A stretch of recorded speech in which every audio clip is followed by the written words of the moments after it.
Hi friends, welcome to my channel. Ratha Saptami அன்று வியாதிகளை போக்கும் பரிகார குளியலை பற்றி பார்க்கலாம். தை மாத அமாவாசைக்கு பிறகு 7ஆம் நாள் சப்தமி திதி ரத சப்தமியாக கொண்டாடப்படுகிறது. சூரிய பகவானுக்கு உரிய நாள். சூரிய பகவானின் பிறந்த தினம்தான் ரத சப்தமி.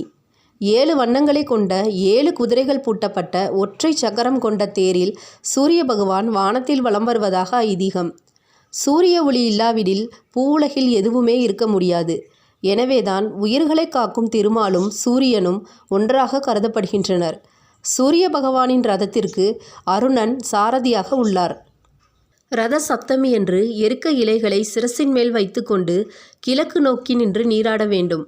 ரத சப்தமி திருநாளில் சூரியனின் கதிர்கள் எருக்க இலைகள் மூலம் ஈர்க்கப்பட்டு உடலில் ஊடுருவிச் சென்று வியாதிகளை போக்கி குணம் தருகின்றன.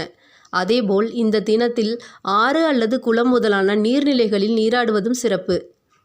ரத சப்தமி அன்று வீட்டு வாசலை மெழுகி தேர்க்கோலம் போட்டு அலங்கரிக்க வேண்டும். பிறகு சூரிய பகவானுக்கு சர்க்கரை பொங்கல் நெய்வேத்தியம் செய்து பூஜிக்க வேண்டும். இந்த புண்ணிய தினத்தில் வீட்டு பூஜை அறையிலும் சூரிய ரதம் போன்று கோலம் வரைந்து உரிய ஸ்லோகங்கள் கூறி சூரியனை வழிபடுவதால் சகல நன்மைகளும் உண்டாகும்.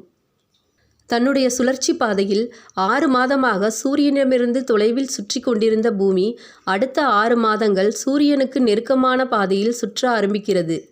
இதுவே தட்சிணாயனம், உத்தராயணம் என்கிறோம். ரத சப்தமி நாளில் சூரியனை போற்றுவோம், வணங்குவோம். ரத சப்தமி தர்ப்பணம் செய்து வழிபடுவோம். இந்த தர்ப்பணம் என்பது எள்ளும் தண்ணீரும் விடுவதல்ல, வெறுமனே தண்ணீர் அர்க்கியம் விடுவது. எனவே இந்த பரிகார குளியலை அனைவரும் செய்து நமது மனதையும் உடலையும் சுத்தப்படுத்தி கொள்வோம். இந்த வீடியோ பிடிச்சிருந்தால் லைக் பண்ணுங்கள், ஷேர் பண்ணுங்கள், கமெண்ட் பண்ணுங்கள். சப்ஸ்கிரைப் பண்ண மறக்காதீங்க. தேங்க்யூ ஃபார் வாட்சிங்.